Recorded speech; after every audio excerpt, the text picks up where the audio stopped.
Start recording. There we go. Okay, everybody, and we'll start in just a moment.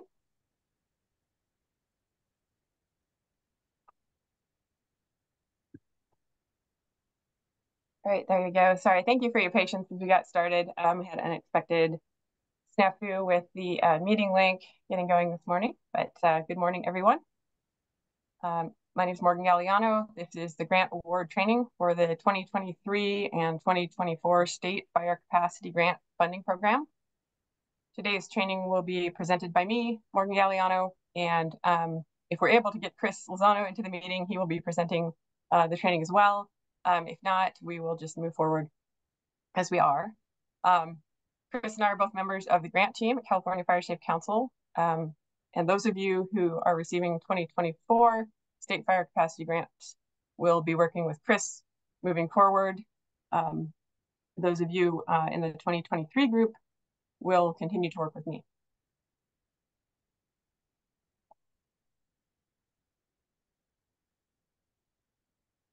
Before we move ahead, here's the funder acknowledgement. This grant program and publication are funded in full by the U.S. Forest Service Pacific Southwest region under the terms of two grant numbers, 22 DG 1105 2012-141, which is the 2023 batch of funding, and 23 DG 1105 2012-164, which is the 24 batch of funding. The opinions expressed are those of the authors and do not necessarily reflect the views of the U.S. Forest Service.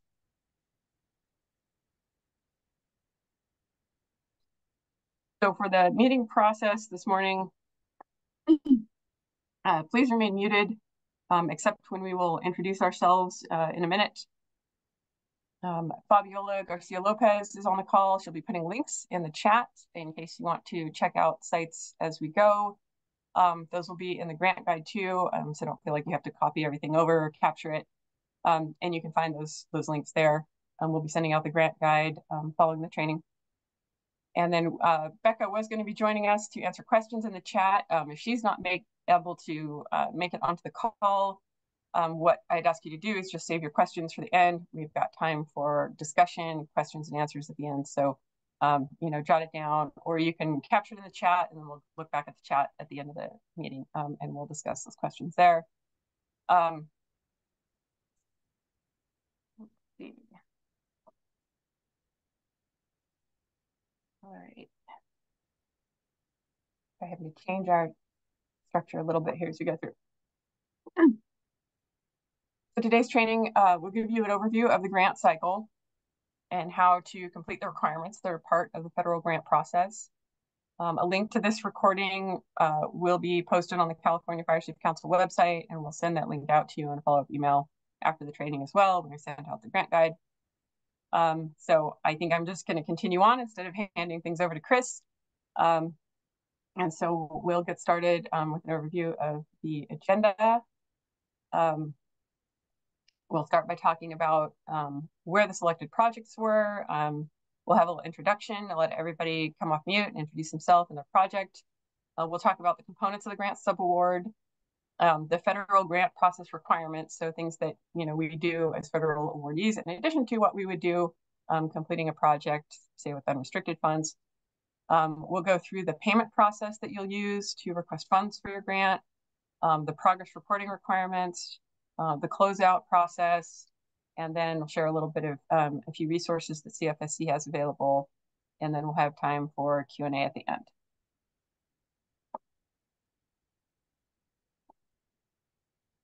For this grant cycle, there are 17 funded projects, collectively totaling $1,575,000 in funding. As you see, the projects include planning, education, and fuels treatment in their scope of work. And the projects are distributed throughout the state. This funding focuses on Region 5, so primarily it ends up in California. I'd love to hear that because we definitely Hi there. we see the value in having someone in our lab. And sorry that we got somebody unmuted. Okay.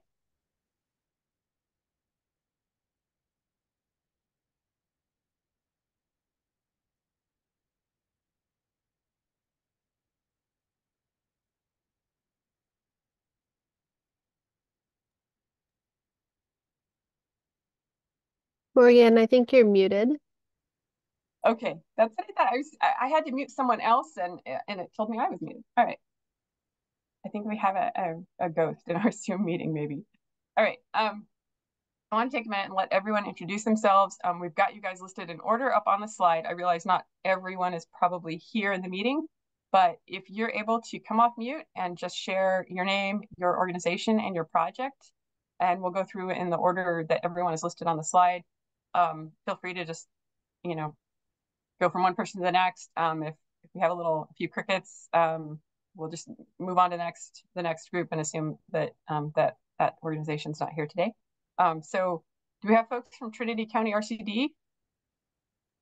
Hi, this is Skylar Fisher. I work with the Trinity County Resource Conservation District, and our project is the Campbell Ridge Risk Reduction Project, which will take place in Downriver, Trinity County. And City of Oakland? Hi, everyone. This is Scott Kim from the Oakland Fire Department Fire Prevention Bureau. And our project is goat grazing for vegetation management. And I'm Adam Ball, also from the Oakland Fire Department Fire Prevention Bureau, here supporting Scott Kim for the program. Thank you.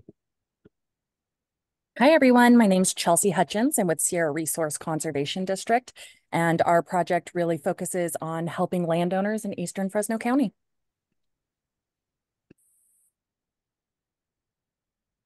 David Kennedy with the City of Anaheim. Our project is a wildfire evacuation plan. All right, I think Fire Safe Council Santa Clara County got skipped over a little bit. Okay, but Amanda Brenner Cannon, not Morgan Galliano, with the Santa Clara County Fire Safe Council. Our project is a volunteer neighborhood ambassador program focused around supporting Firewise communities. And then we also have Andrea Constantine on the call, who's going to be supporting us as well. Andrea, if you wanted to introduce yourself. Hi, I'm Andrea Constantine with the Santa Clara County Fire Safe Council, who will be supporting Amanda / Morgan. Thanks, guys. Let's see. I think we were at Beverly Hills Fire Department. Hi, good morning, everyone. Michael Youngson here. Sorry, we just got a dispatch call. 1 second. Okay. Good morning, everyone. Michael Youngson, Beverly Hills Fire Department. And our project is the Community Wildfire Protection Plan, which is our first ever for the city. And we're excited to get that going. Thank you for the opportunity. Thanks. Do we have RCD Greater San Diego? Hi, Morgan Dioli with the RCD of Greater San Diego County. We are going to be supporting residents with creating defensible space on their properties in various at-risk communities in East County, San Diego, and then providing residents with custom home assessments as well. Thank you.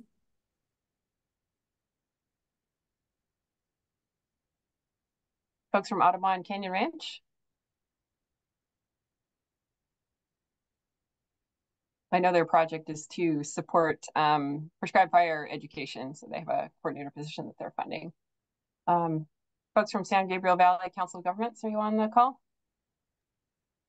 Yes. Good morning, everyone. My name is Paulina. I'm a management analyst at the San Gabriel Valley Council of Governments, and our project is the defensible space outreach and education. So essentially doing home assessments and educating residents about defensible space in the San Gabriel Valley. And then I'm also joined here as well with my colleague, Sophia Akin, if you want to introduce yourself. Hi, everyone. I'm Sophia. I'll also be supporting the San Gabriel Valley Council of Governments on our dispensable space programs. Hi, everyone. This is Dieudonné Wankwe, the senior accountant with San Gabriel Valley Council of Governments.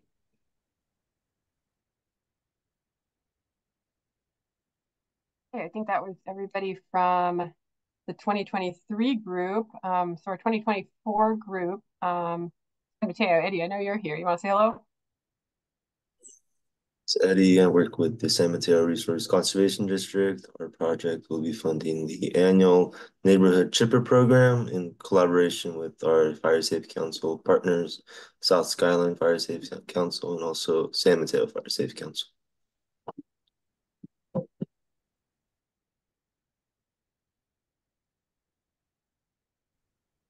We have folks from East Bay Regional Parks. Yes, good morning, everyone. I'm David Callboy with East Bay Regional Park District, and our project is fuels treatment work in Wildcat Canyon.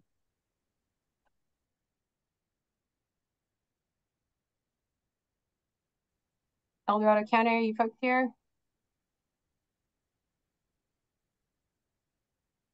Okay, I don't hear from Tamara. I think she had a conflict this morning. I know El Dorado County Fire Safe Council is doing outreach project with all their little satellite councils around the county. And then Napa Communities Fires Foundation, are you guys on the call? We are. I can see some other members of our team. This is Joe Nordlinger. Our project is related to a fuel management effort connecting some work that we've done behind the Yountville Veterans Home, the California Vets Home, to another large Forest Health Grant fuel reduction project. Thank you. And thank you for funding the work. And Fire Safe Sonoma, are you guys on the call? Yeah, it's Roberta McIntyre, President and CEO of Fire Safe Sonoma. Thanks for this opportunity. Our project is to do multi-year expo of wildfire safety and earthquake expo that would serve all of the county residents of Sonoma County. I'm here with many of the project team members, Jeff Peters, and this is a collaboration between Fire Safe Sonoma and Sonoma County Community Emergency Response Teams. I'm here with Jeff Peters. He's a board member for Fire Safe Sonoma, as well as the leader for Sonoma County CERT. And I'm also here with team members Marika Ramson and Emily Tugot. Thanks, Roberta. You guys are welcome to say hello, or if that covered it. Okay, I don't hear other folks popping on, so Contra Costa RCD, are you guys on the call? Yes, good morning. My name is Ben Weiss. I'm the Ag Program Director here at Contra Costa Resource Conservation District. Our project here is going to be focused mostly on education. We're a very fortunate region in that we largely haven't had a lot of catastrophic wildfire of late, but nonetheless, we want to educate our residents here and get them thinking about it so that we're ready when that fire comes, not after the fact. So we've got a whole series of educational webinars and some demo days to, I think, teach about defensible space creation and all sorts of other good fun stuff. I am not going to be the lead on this project, but Zoe Fung, who is on the call as well, and I'll let her introduce herself, will be taking the lead for us. Zoe? Hi, everyone. Yeah, I'm Zoe Fung. I'm also with Contra Costa Resource Conservation District. I'm the Wildfire Conservation Coordinator. And then, yeah, I'll be taking the lead on our project. Thank you, Zoe. And then finally, Fire Safe Moraga Orinda, are you guys here today? Yes, we are. Hello, my name's Rob Schroeder, and I'm working with Mark Evans and with Fire Safe Moraga Orinda. And our goal is to provide cost-sharing assistance for vegetation remediation to our district. Great, thank you. Thank you all for introducing yourselves. Great to hear your voices, and wonderful that we have so many folks on the call today. I think we're only missing a couple, so. Thank you all for taking time to join us this morning. All right. Now, a few more introductions for the CFSC staff. This is the contact information for members of the California Fire Safe Council grants team. Julia Marcelli oversees the grant team coordination. Dave, Becky, Gabriella, and Nina work with state funding. And then Chris and I are the federal grant contacts, and then Fabiola, who's on the call today and being very supportive and much appreciated, is our admin assistant, probably the most well-informed person on the team. We have a link to the CFSC staff page. I don't know if you are able to share that link, Fabiola, in the chat. Excuse me. But as we go through, she'll drop links in the chat. she might be trying to help folks get onto the call. So, and then we also have a programs and outreach staff. So Jessica Martinez is our program director. Becca Joyner is liaison between sort of grants, outreach, and leadership. And then Brittany provides statewide outreach, Brittany Munoz, and coordination of resources, including hosting monthly statewide discussions for fire prevention organizations. Hopefully, if you guys haven't had the chance to meet Brittany, you will have the chance to do that over the course of the next couple of years. And then share some more info about those meetings at the end of the presentation today, if you're interested in joining, if you haven't been on one of those yet. And then lastly is Megan Kadich, our communications and outreach specialist, who develops the mitigation messenger newsletter. She completes website updates and develops our social media output to circulate resources and opportunities to the fire prevention community.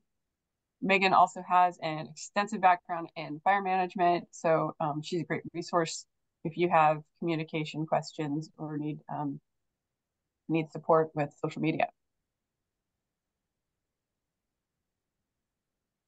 And then for this program, since state fire capacity funds are from a federal source, review is required to meet federal environmental requirements that are triggered. Our environmental review contractor is Able Forestry, and Eric and or Ben might be reaching out to you to get information about your project. We've provided to them the project boundaries that you submitted and a description of your project, basically your application narrative, and the environmental compliance information that you submitted if you have a fuels project. And we'll talk in some more detail about the environmental process a little later in the presentation. But there is the contact information for Able Forestry.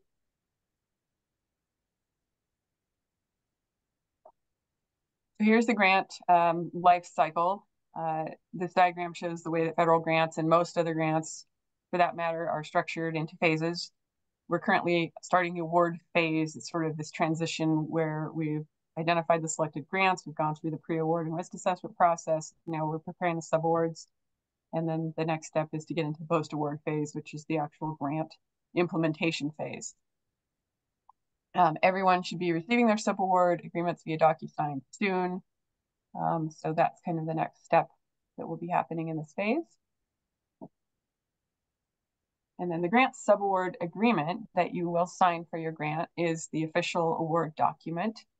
It identifies the source of funding and incorporates the project application by reference.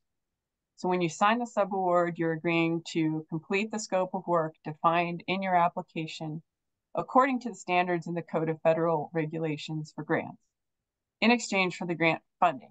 So this means there are some additional requirements that go into completing the project because it's federal funding, because it's a grant. The subaward agreement defines the reporting, closeout, and record-keeping requirements, the process for site visits, and use of official communications such as logos, funder acknowledgements, that sort of thing. In addition, it covers how to request changes to your grant or extensions to your project implementation period. It describes the environmental requirements that are triggered by federal funding, and it outlines what happens should you be unable to meet the federal grant management standards.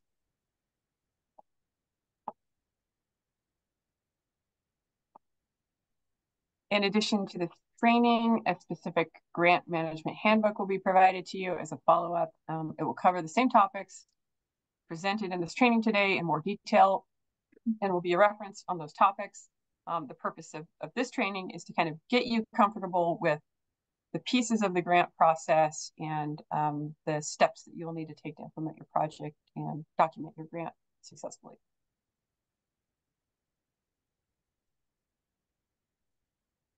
So this is an overview of subrecipient activities.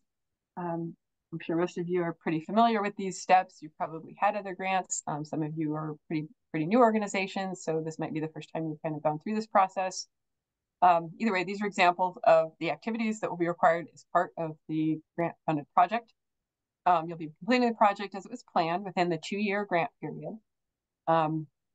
Staying in compliance with federal grant requirements, such as following your organization's policies and procedures, documenting costs and match, avoiding conflicts of interest, participating in site visits from your CFSC partners.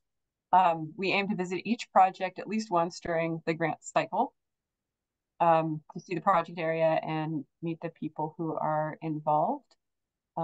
We encourage you to take photo documentation of events that you hold, project management activities, really anything to just kind of document the project.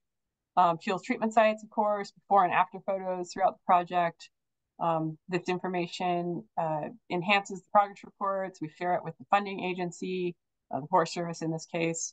And it can be used to help develop an impact story, which is one of the items that we ask for when you close out the project. Finally, completing the closeout report and sharing the project boundaries when that's applicable, if it's a physical fuels treatment project. Those things enable CFSC to close out your subgrant and to communicate the accomplishments of all the grants to the master grant funder. Although it sort of happens at the end of the grant, you've done the project, you've completed all those quarterly reports, the closeout report is very important, and I emphasize that because it's kind of it happens at the end, and you're kind of in like done and next mode, but it's really, really important, and it's really essential to helping grant funding like this remain available.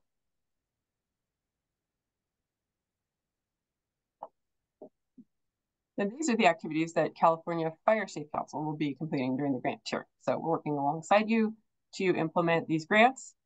We manage the Zoom Grants platform where your grant reporting will be completed. We request payment from the Forest Service to advance funds to you for in response to your payment requests. We read your progress reports, and we then synthesize that information into semi-annual reports for the Forest Service. So the information that you're submitting in those reports gets read and reviewed and shared. We help answer questions about documentation or allowable costs as you go through the project. Sometimes you may have changes to the project that we need to facilitate to help you implement it successfully. And so we're here to support you in any way that is needed. We encourage you to share project accomplishments, and one of the most enjoyable parts of our role in the process is seeing your project successful, visiting your project, visiting with you, and supporting you.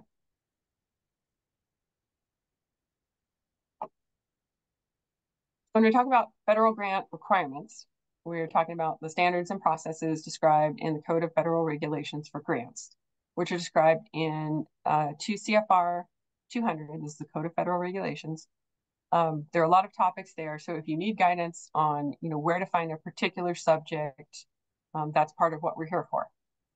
You can go online to ecfr.org to view the regulations. They're divided into sections that describe the administrative requirements, so how to manage your project, standards for things like procurement, and then cost principles, which is basically a list of allowable or unallowable items under federal grants. Kind of the obvious example is that you're not allowed to buy alcohol, but it describes things like the standards for how you capture your personnel time and document it. So kind of hopefully anything you could think of that might be a cost of your project is addressed in there. And then there are audit requirements. So for entities that spend over $750,000 under this iteration of the CFR, of federal funding in a given year, you're required to have a single audit. I don't think too many of you fall into that category, but if we do, and if you have any questions about that, feel free to reach out.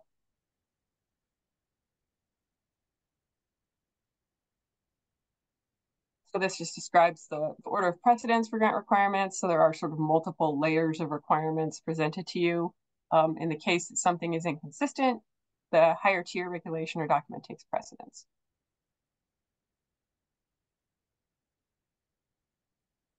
So one of the things you completed in your pre-award process was certifying that you have policies and procedures for your organization. Some folks enhanced their procedures or added procedures as part of this process. these are the areas where it's important to follow your organization's policies and procedures to stay in compliance with for your grant. So usually the most stringent policy or regulation applies. So with federal grants and with the federal grant requirements in the CFR, they are addressing grants from, you know, $100,000 all the way to, you know, multiple millions of dollars. And so they kind of have a one size fits all structure. Your procurement policy, for example, might have a lower threshold for when, let's say, you have to get bids or you have to compare prices versus the federal standard, which is, I think, a lot higher, you know, than most of what would make sense for a lot of small organizations. So you may have policies that are slightly different than the Code of Federal Regulations, but as long as you at least meet that standard, that's what we're looking for in terms of grant compliance.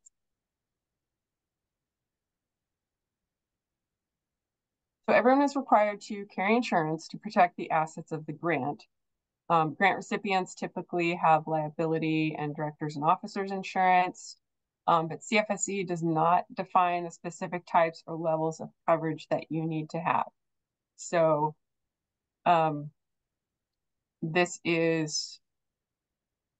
is left with you to determine what level of coverage you need for the federal grant coverage. Grant funds can be used to purchase insurance if necessary.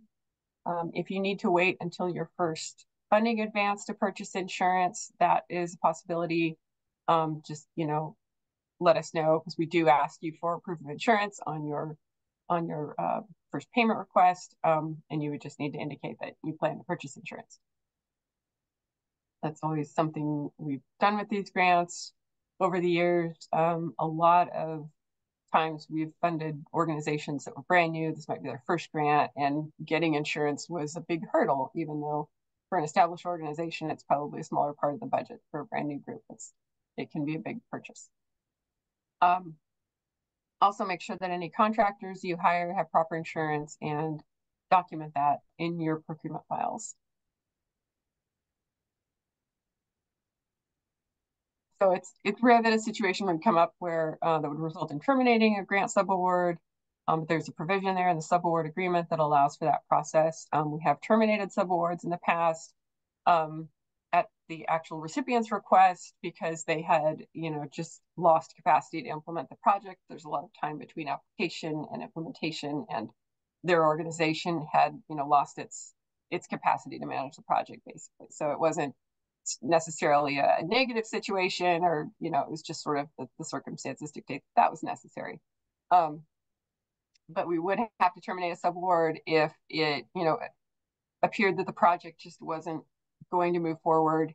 One of the goals that we have is to, you know, support you in any way we can to make sure your project can be completed. So if you started having challenges, we would work with you as much as possible. If you want to move forward and continue the project, we're here to support that. But if not, if there's just another issue where it looks like the project's not going to be feasible, there is a potential to re-award funding to another group. So let's say for whatever reason you don't have the capacity to use all the funding, maybe you've only used half of it. If you let us know early enough in the process, we might be able to re-award that to another subrecipient and help them. We try to, if we do end up re-awarding funds, because folks have a surplus, we try to award the funds in that same geographic area if possible. But that is a possibility. If you have extra funding, it could go to another recipient to help boost their accomplishments. So that's another way to approach things if you end up having surplus funding. All right. So it is critical, again, to notify CFSE of any issues that come up or concerns early. Again, there's a lot of flexibility in the grant award process, the ability to change, modify projects if needed. And our goal as pass-through is to assist you and to help you implement a successful project. So normal to run into challenges. Excuse me. And we will work with you to resolve, any obstacles that arise. But we need, obviously, we need good communication. We need to know what's happening, both positive and negative.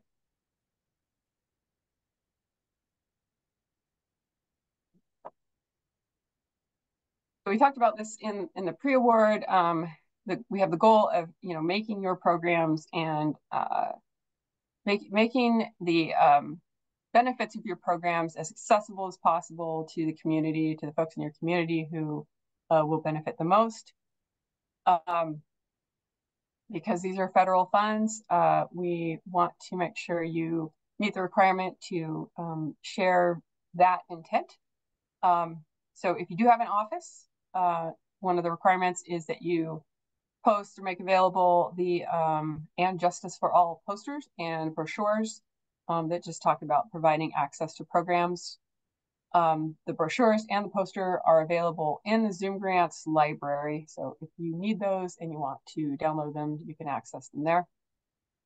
We also revisit that civil rights compliance questionnaire that you filled out at the end of the grant term, along with your closeout, just to check in and see if there were any changes in the accessibility of your program or additional resources that you were able to provide in that focus area.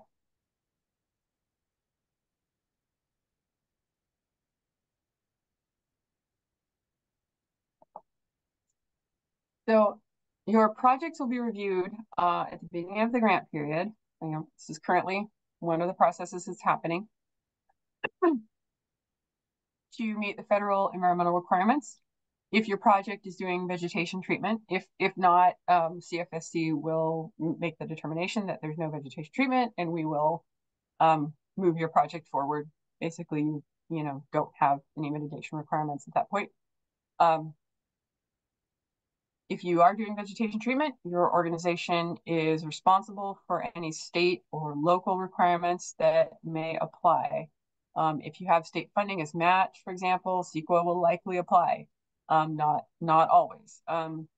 If your organization is part of a city or county that has special tree ordinances or coastal requirements, those may apply, and it's your responsibility then to meet those requirements. And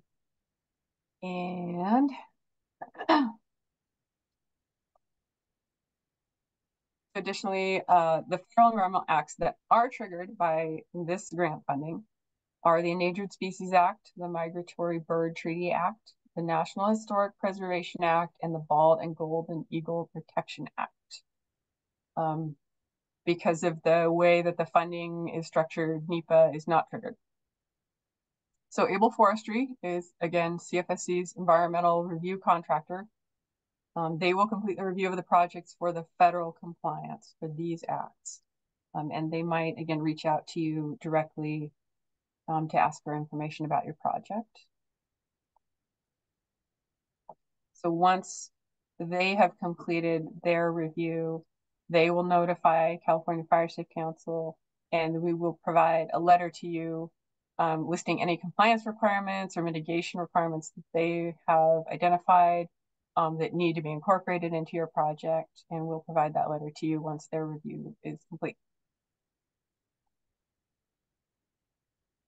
Once you receive your federal environmental compliance letter, if there are costs associated with mitigations that you have not budgeted for, you can request to modify your budget to cover those costs. We absolutely want to, support that. And if there are anything, you need to do to implement your project as far as environmental compliance, that's definitely something that we would support a modification for. If you have a vegetation treatment project, it's important to note that you cannot request funding for treatment until the environmental compliance letter has been provided to you, so that the required mitigations can be implemented, obviously. You can request funding for basically any other activities. So obviously, if you need to purchase insurance, preparing survey documents, if you need to hire a biologist or an archaeologist or something like that to complete your mitigations, mapping or marking treatment areas, and then any sort of non-vegetation treatment activities. So administrative costs, education, trainings, that sort of thing.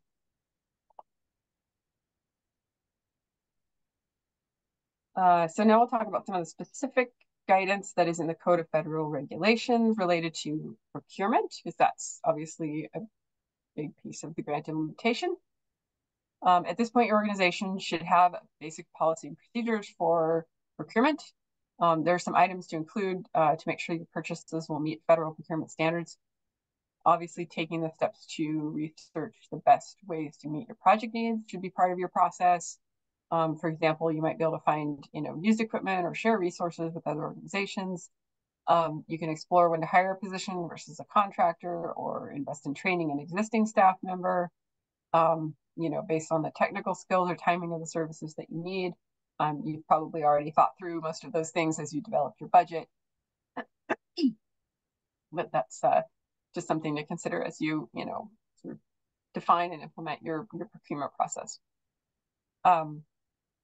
Having a process for identifying and documenting potential conflicts of interest is very important.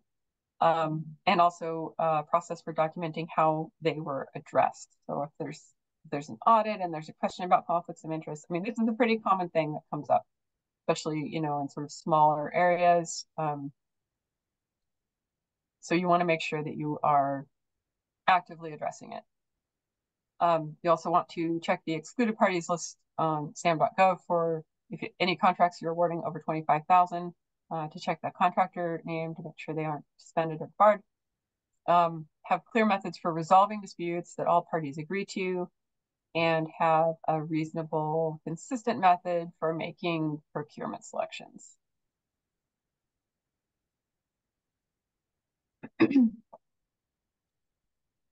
Here are the thresholds for purchase types in the Code of Federal Regulations. Like I said, these thresholds are fairly high because they're kind of trying to catch all the potential projects that the federal government funds, including humongous, $100 million projects. These relate to the method of cost selection or a vendor selection comparison that is used. So most smaller organizations, probably have a much lower threshold defined in their policies, and it's a good idea to define those for your organization so that you can be consistent with your purchasing process. The federal standard for micro purchases is to just be reasonable when purchasing based on experience and observation. So their threshold is $10,000 for that, which is, yours should probably be much, much lower, unless you're a very large organization.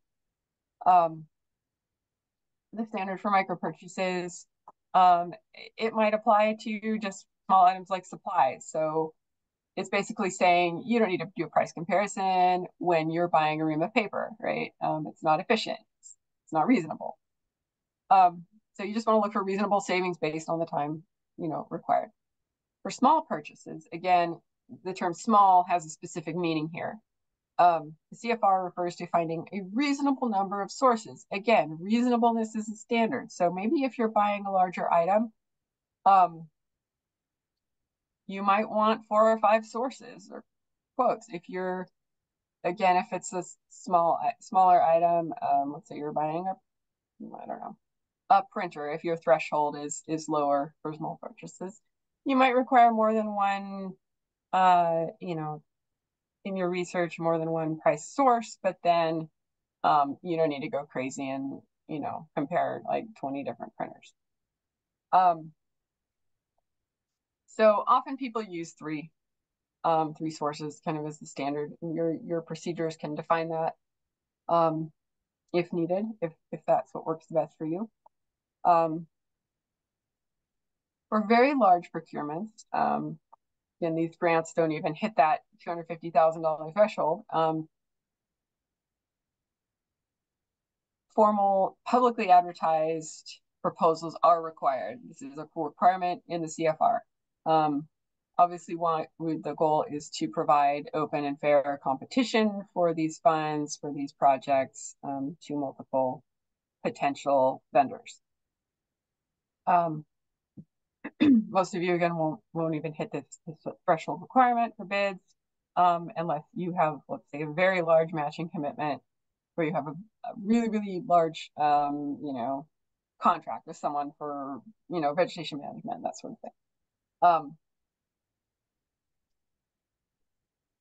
Let's see.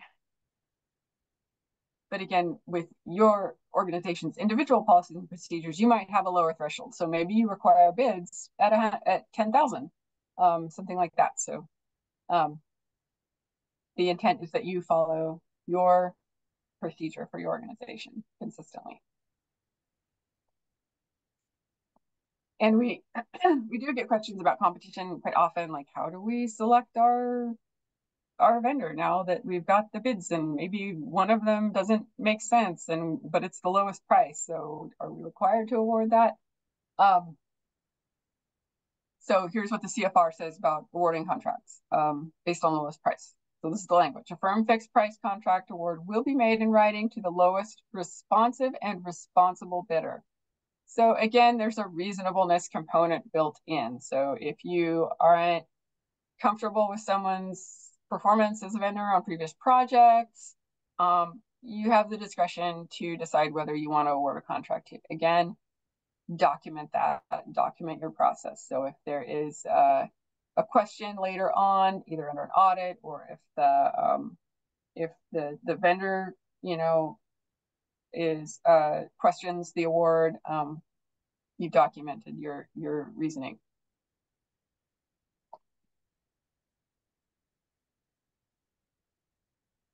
So for contracting, your procurement policy needs to include how you administer contracts, and specifically with federal awards, there are some contract clauses that are required to be included based on the size of the contract and your organization type.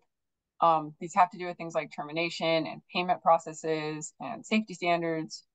You can look up Appendix 2 on ECFR, which is where the contract clauses are listed. Read through the clauses and determine which ones apply to your organization, and you can build that into your contracting policy. So we'll have a link in the guide book directly to ECFR page where you can view Appendix 2.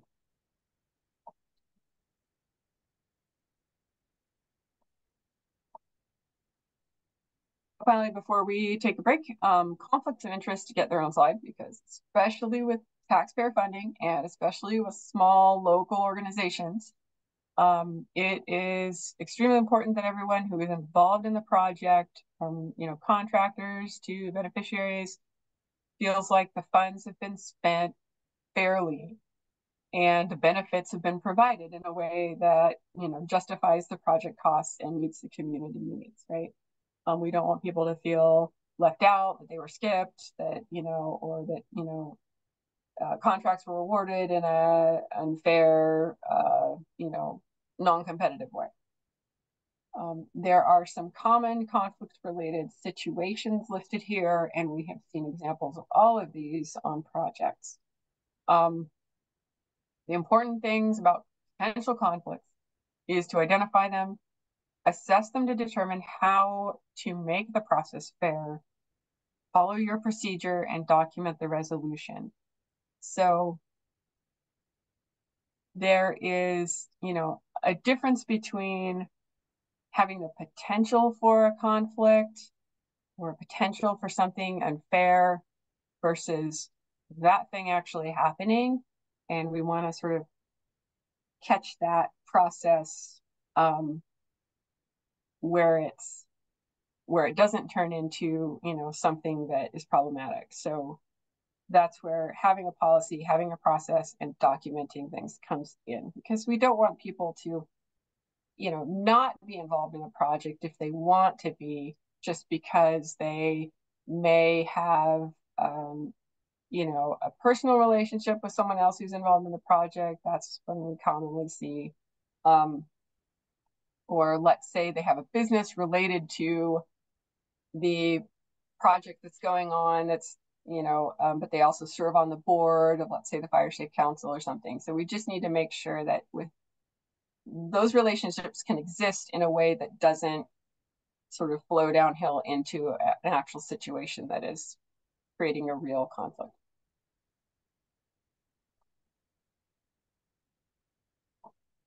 Okay, so That is first half of the presentation. I want to do a 10-minute break, and then we'll come back and we will cover specifics related to the payment process and progress reporting and closeout, and then we'll have our resources and Q&A at the end. So everybody grab something to drink, and we'll be back in 10 minutes.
Hi there, everybody. We are back. Hi, Chris. Chris, weren't able to hear you. Yeah, need to get you. Let's see, you are not muted, but we can't hear you somehow. You want to try turning on your audio again? We'll get started in just a second. Can you hear me now? There he is. Yay. All right. Okay. Lozano was able to join us, so we will get started back in. Okay, I apologize. I had a few technical issues, but I'm back, and I'm going to be taking over the second half. For those of you who don't know me, I'm Chris Lozano, and I'm one of the newer grant specialists, but very excited to be, as Morgan mentioned earlier, to be taking over the 2024 grants within this grant program. So welcome back. We are now in the second half of the training. I'm actually going to also turn off my video just for a second. I'm having some technical issues and I want to make sure that we don't lose my audio. Okay, so welcome back. We're now in the second half of the training where we will review the main grant implementation activities of requesting payments, reporting, and closeout. Then we'll share a few resources and have time for some quick questions. So next slide. I recommend that everyone request the funds that they will need to get started right away. This is because we can't request funds again until that payment is sent to the California Fire Safe Council from the Forest Service and sent to all of you. If for some reason that payment was delayed by the holidays, for example, we can't request funds again until it is processed. Your best approach may be to request a small payment each quarter just so that you can always have funds in the queue. When funds arrive, your California Fire Safe Council contact, that's either me or Morgan, will email you with a payment notification to monitor your account for the arriving payment over the next few days. Next slide. So this is the Zoom Grants login page. I believe we're putting that in the chat. This is just to get you familiar with what those steps are. So we'll want to look at the payment tab, and then you'll be selecting the create new payment request. And then you'll actually, this is the form that you see on your screen to give you an idea of what that looks like. So I think we can go to the next slide. In this case, the items needed before you submit, make sure your progress report is up to date for this grant. Make sure that your organization's SAM registration, your CAGE code, and or your UEI are all up to date and active. Make sure your organization's proof of current insurance on file and Zoom grants is ready to go. Match commitment your match commitment is on track. Your actual expenses and match supported with proper documentation. And then also reports for other grants from CFC. So make sure that those are all up to date, and we'll help you with that. So for example, your closeouts and your progress reports. As for your payment requests, there will be 5 statuses when you go in there. You may see pending. That means your request has been submitted and is being reviewed by the grant specialist. Approved, that means your request has been approved by the California Fire Safe Council for payment. CFC is awaiting receipt of those funds from the funding agency. You may see returned. That means something needs to be revised. If you have trouble figuring out what that is, reach out to us, either Morgan or I, and we can help guide you through that. If you see denied, that means your request was not approved and the funds will not be dispersed. So make sure you contact us immediately so we can discuss that and help you through that issue. Are paid, and that means the funds are scheduled for direct deposit into the grant account to the account that you named. As for progress report due dates, you'll want to make sure you pay attention to this slide. It's very important we hit these dates, and we will be providing some reminders as we go along. So the grant period, as you know, is 2 years. So it will be 8 quarterly reports that will be due through Zoom grants. That's, again, we'll be filling those out in. And here are the dates for those quarters and report due dates. So the first one is probably the most important one. We've got to make sure we hit that. And that will be reporting September 1st through November 30th. And the due date for that will be December 31st. And Morgan and I will be sending out some reminders to make sure you are aware of that. And we can always, for those of you who are newer, I certainly am happy to sit down and have a quick meeting and kind of walk you through that, especially for that first progress report if you're not familiar. Okay, so let's look at the components. The main components of your progress report will be the project narrative. That's where you'll tell us, remind us, what the project is, and give us some idea of where you are in the project, what's been accomplished. We'll be looking at your budget information. You'll want to be updating both your spent dollars from the grant as well as your match. Oh, that's actually another bullet point, but so your budget information, your deliverables. So where are you at with each of your deliverables? You'll want to make sure you're reporting clearly on your match and expense reports, and then make sure that we have clear source documentation. That's very important. As for the project narrative, what we want to be looking at is make sure your current work plan or activities are all in there.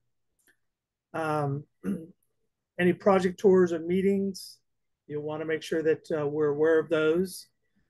Depending on the type of project, education and outreach. So what sort of education and outreach have you done for the activities you've completed? Any reports on environmental compliance, tell us where you are in that process. Make sure we're aware and up to date. Any impact or human interest stories. So anything that, any accomplishments you want us to know, what's going on, what sort of impacts you've made already through each of your quarterly reports, that would be fantastic. Any media coverage that you've had.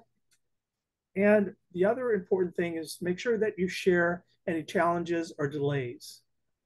That's very important because so that Morgan and I are aware of those and can assist or provide guidance or work with the other grant team members to maybe find a solution or help you with those issues. As for budget reporting, which is the second item, we're going to be looking at your quarterly expenses. These might include your accrued expenses that you may be waiting for grant payments to cover. Please make sure that you round to the nearest dollar and only charge items to the grant that are allowable and have source documentation to support them. Very important. Okay, here are a few pieces of information that are collected as project deliverables. They are quantities that you entered in your application. As you report the deliverables that you've completed, there should come close to or equal what was projected. So for instance, acres of treatment can overlap. So for example, you might report 30 acres of prep because you surveyed for bird nests and then the same 30 acres of thinning and chipping. For the planning, education, and outreach related deliverables, items are represented by 1 for each type. So if you created 100 booklets for a meeting, for example, that would count as 1 education product.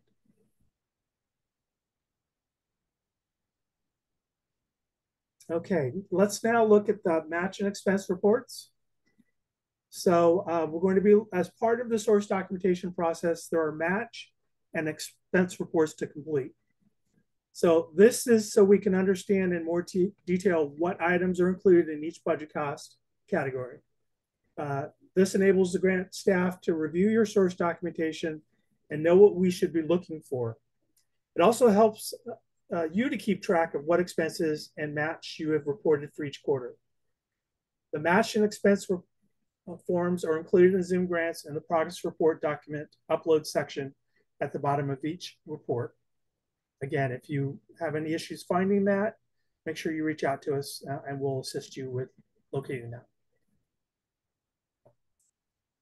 As for your source documentation, your source documentation must indicate if the item is a match or an expense, include your subgrant number, be documented after the fact to reflect actuals, and must include the date of contribution or expense. Make sure it includes the vendor or donor name, indicate who approves and pay the expenses, expense or match, and a date. Include description of the service or item. Make sure you include the total amount paid with federal dollars. Make sure you include the value of the item or the rate and hours of service. And it must be signed by the individual contributor for the match items.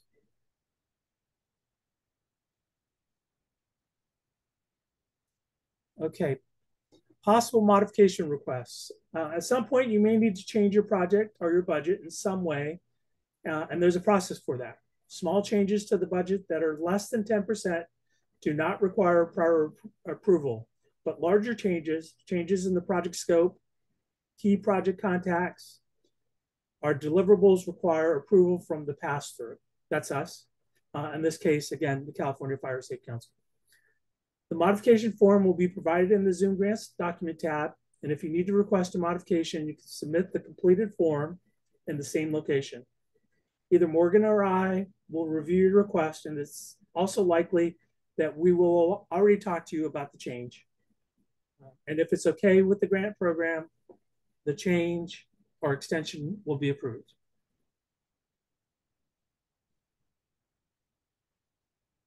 As for extensions, typically they are 1 to 2 quarters and can be requested using the modification form. Extensions will not be possible for the 2023 batch of grants due to the master grant closeout date.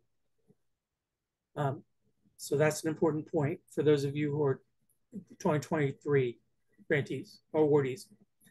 Extensions are awarded at the discretion of the California Fire Safety Council. An extension can be requested based on seasonal constraints or other factors that result in the need for more project time. Excuse me. An extension request may be denied if the recipient has not made a good faith effort to move the project forward in the existing grant term. Again, that's one of the reasons it's very important to keep close contact, communication with Morgan and I as you go through the project. One good way to avoid common non-compliance problems is literally to read this list and not do it. Don't do any of these things. So these cause problems because incomplete documentation or reports causes the master grant reporting to be incomplete, and that can result in delayed payments or finding on audits, which can delay or even stop a grant program from moving forward. These things are very important because you are all funded with the same program. If you are out of compliance, it affects everyone.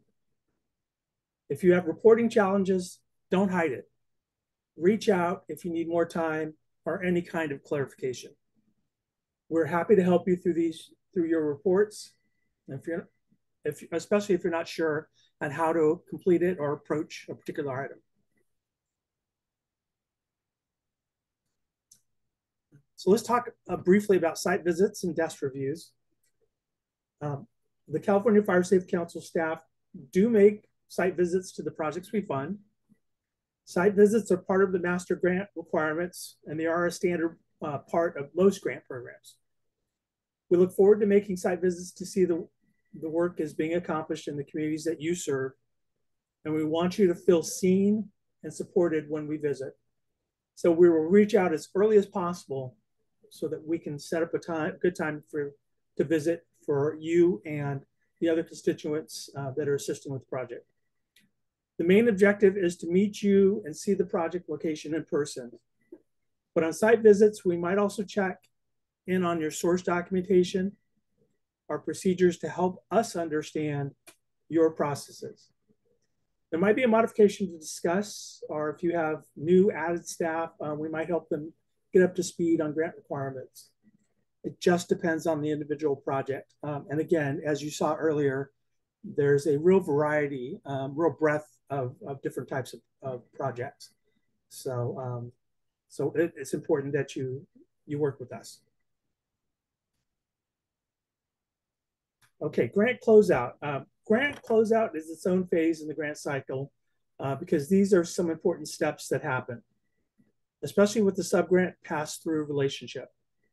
Along with your final quarterly progress report that is due 30 days after the end of the grant period, the closeout report is due 90 days following the close of the grant period. The closeout report refers to entire grant period and finalize the financial and program accomplishments of the grant. It helps the California Fire Safe Council to close out the financial process for, it provides a formal acknowledgement that the grant is complete. It's also a chance to provide feedback to us, the California Fire Safe Council. If you complete your project early, you can also close out early and avoid completing additional progress reports. Yeah, so if you're not excited about the progress reports and you're done with your project, work with us and we'll make sure that we go through those steps of closeout with you.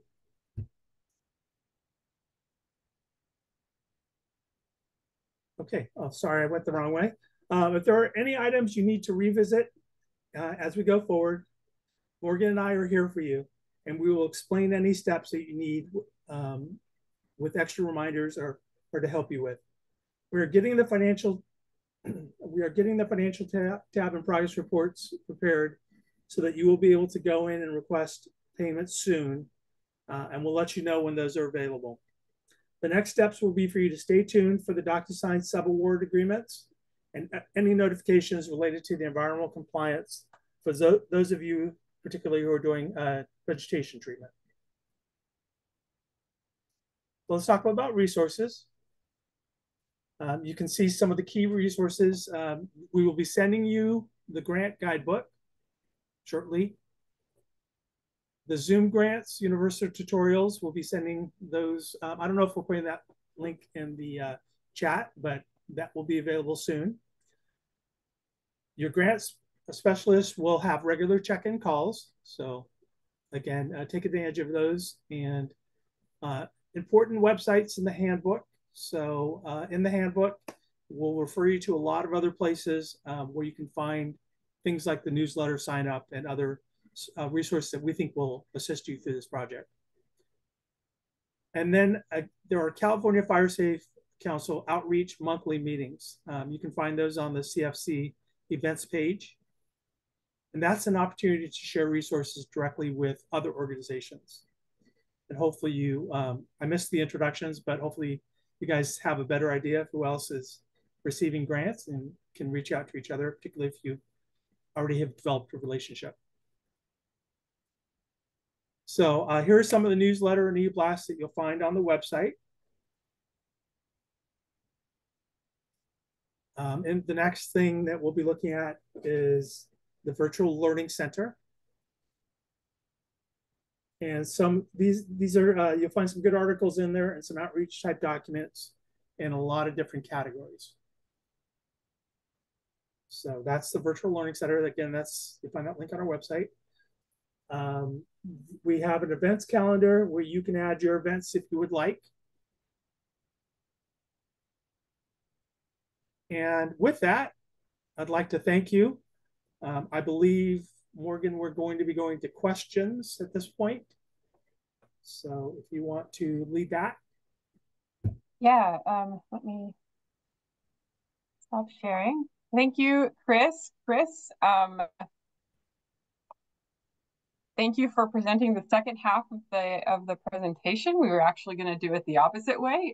He was going to join for the first half. So you jumped in and took over the second half and displayed it. So appreciate that very much. And so we have time now. Looks like it's 10:30. If anybody has questions, I don't know if there's lots of questions all at once. If you want to start by raising your hands, if you have questions.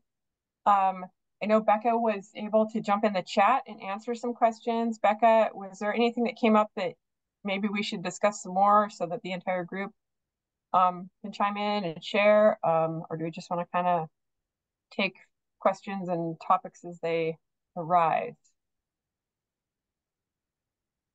Becca's there.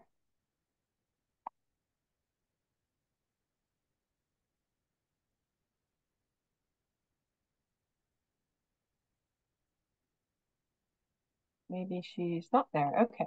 If any folks have questions, you can raise your hand. Morgan? Yeah. Hi, good morning. Thank you for your presentation. Christopher, thank you for your presentation. Mike Leongson here again, Beverly Hills Fire Department. And I'm also joined by Sandra Scorcate from our finance department. I do have several questions. I don't know if that needs to be addressed maybe separately because it's specific to our jurisdiction, or would you rather that I spout them out now? If you want to I ask do have now, a it's fine.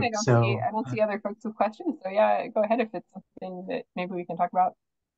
Great. So let me just go through my list if you don't mind. So as far as grant acceptance go, since it's a federal grant, do you require some kind of a city council resolution for this, or do we just sign the DocuSign subaward? And also, when is the due date to get that accomplished? As far as the resolution, it just really depends on what your organization requires. We do have recipients who say, you know, we need to get approval from our city council or board to sign the subaward, and we'll accommodate whatever time you need for that. And we don't require it of you, but we do want you to follow whatever's your particular process. And the due date? So when we send out the documents, I think we do make a due date in the DocuSign process, but we can check in individually to figure out what that date should be so that it, you know, accommodates whatever time you need on your end. Great. Do you have an ETA on when the DocuSign will be initiated? I don't know. Becca, if you're on and can... I can jump in. I'm here. No, Matt, you probably I am. Yes. So our subawards are being finalized by our legal contractor at the moment. So we are hoping to get those out ASAP. So what I will do is assure you that your start date will be as of September 1st. So that is what will be coming. I am hoping to get those to you by the end of this week, if not next week at the latest. And I do believe we offer, it's either 7-day or 2-week buffer for signing your subaward. So if you do have a difference that you're going to need in that, we will need to know ASAP so we can be sure to provide that up to our executive director and leadership as well, so they can get that documented for you. Yeah, if it more than likely it's going to council, I would say I'm 80% positive on that. And if it does, we're probably going to need more time. You're looking at maybe a 30-day window just to get into our agenda. I'd say let's work with your grant specialist. So if it's Morgan, reach out to Morgan. If it's Chris, reach out to Chris. And then just get us that documentation ASAP so we can have that expectation and on file so we can assist that. Great, we will do that. My next question is about the Civil Rights Act. How long do we need to post the poster or the brochure by? And can we choose a platform? Can we just do a poster? Can we do a brochure? How does that work exactly? Great question. I was gonna say I'm unmuted, so I'll keep going. So for posted, it's during the life of the grant. So you do need to have it during the full award. And yes, if you have the poster, you could do the poster. If you have the brochures, you can have the brochures. You just need to make sure that you are providing that information in regards to this funding. Copy that. And as far as the environmental compliance question, what's the review process look like? We have a CWPP as a grant project. Is there anything that we need to prep for, or do we just need to stand by until an able forestry contractor reaches out to us? Or I just want to make sure we're ahead of the ball here. Since it's only a planning grant, we won't have able forestry review it, and your compliance statement will basically be incorporated when you receive your subaward. I think we might attach a letter, but you'll receive it at that time. So And who would be the SME from our end? Do we need somebody from our end, or would just be, for example, would be me representing the city, or how does that? What do you recommend or prescribe as far as that goes, Sorry, what was the SME wise? first? I missed the first word you said. Yeah. So as far as SME goes, is there any required SME from our agency, or it doesn't really matter as long as we have a representative who can answer his or her question? I'm not familiar with that acronym. What is SME? Oh, subject matter expert. I'm sorry. Oh, sorry about all these acronyms. I apologize. Yeah. I think you're fine as a contact since you're the main contact for the grant. That's sufficient. Yeah, Ava will reach out to whoever is the primary contact on the grant, and if there is someone else that they need to be in contact with, you can connect them at that time, but they will reach out to you directly. Got it. Next question, and again, apologize for taking everybody's time. So we have a small purchase because we are looking at 50,000 for the award and 50,000 for the matching amount. And I know it's been answered that it's based on a cumulative total as far as the amount goes. The question that I have is in our municipal code guideline, we have a section about bid exceptions for specialized professional services such as consultants or contractors. Do we still need to come up with resources as prescribed? Not if you want to follow whatever is in your particular policy. So since that's below the threshold where it's required by the federal regulations, then just follow whatever your policy is.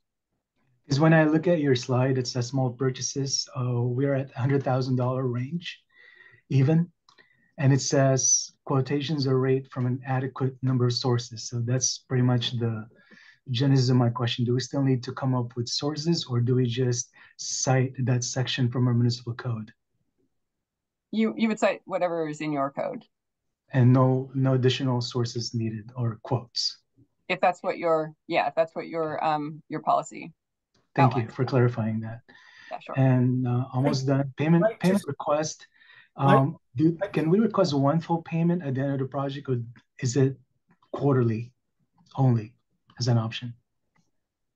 I'll jump in on this one, Morgan. Sure. Because we are moving to a quarterly basis. So no, you are not able to request the whole award.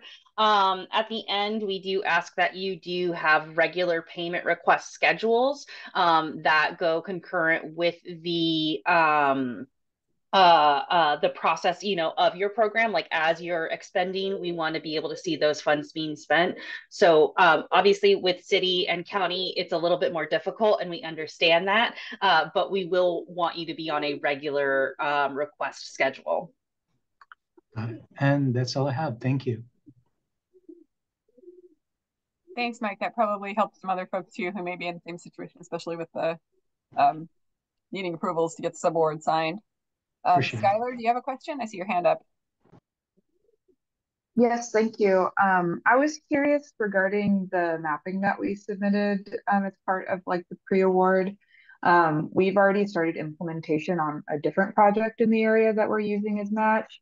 And we're going to be receiving additional funding, but I was curious, there's one area that wasn't initially part of the other project scope that we're hoping to include in this project, but it's in the same area and it's covered by an existing environmental compliance document. So I'm wondering, like, if we didn't flag the polygon in the map we submitted, but if it's within the project area, it's covered by environmental and it's like within the narrative description, like, can we target those landowners as well?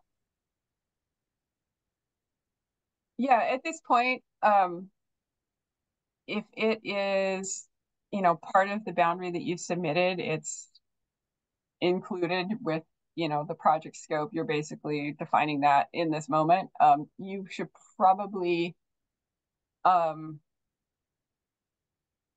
it'd probably be good to talk to Able Forestry. I can reach out to them at first just to let them know that, you have additional parts of the project you want to make sure are included. So we just want to check in with them and make sure they understand that that's part of the project if it wasn't initially described in your application. I guess so if it's not described in the application, we'll want to sort of add that. It is described in the narrative Okay. as it's part of like the greater Campbell Ridge area, but it just like that like road of a few landowner parcels weren't marked in the map. So Okay. Okay, so at this point, yeah, we just want to get it, make sure it's added into the map. If you want to send me additional description or boundary or shapefile, whatever map content you have for it, I can forward that to Able Forestry and we can get that included. excellent. Okay, I'll follow up with you by email on that today. Okay. Okay, let's see. I don't see. We've got some questions in the chat, Morgan. Okay. Some I was drafting a response to, but I'll go ahead and just do them live. In regards to posting of the civil rights materials, folks have asked, like, well, what if we don't have a physical location?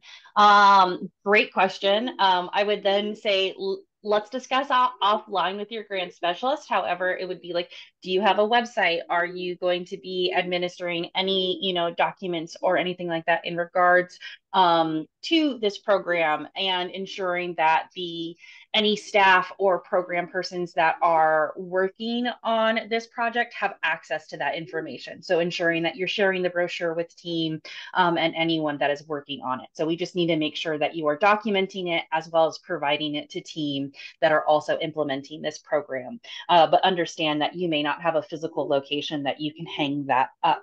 That totally makes sense. And then in regards to what needs to be included on materials such as outreach and education materials, there will be a statement within your sub-award that specifically outlines what information needs to be included on those. So you will receive that list with your sub-award as well, and can reach out to your grant specialist if you have any specific questions in regards to that. And then lastly, we also were asked, are folks going to receive the physical handbook? In the past, we have printed physical handbooks. However, this will be just a PDF version this year.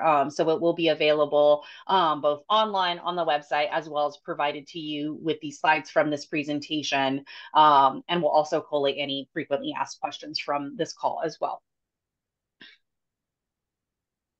Thanks, Becca. Yep. I saw a few people, I'm sure you got to these folks in the chat too, just asking, will the slides be available? Yes, they will. We can include that when we send out resources following the meeting.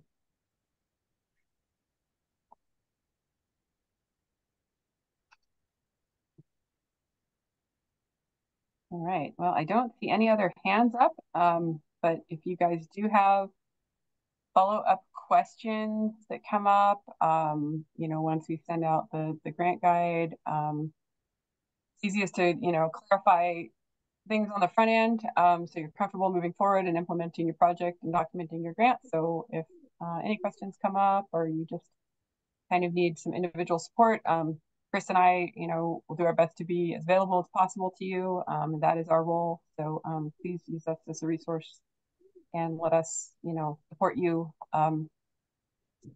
in any way that we can. So thank you all again for joining the meeting today, and for your patience as we implement this grant program. There's been a lot of transition with this particular grant cycle, and we appreciate working with all of you and all of your questions and your effort in working together to implement these projects. So again, thanks for joining the call today. I think we're going to end. And again, if you have any questions, feel free to email us individually to follow up. So have a good day, everybody. Thank you so much. Thank you, Morgan.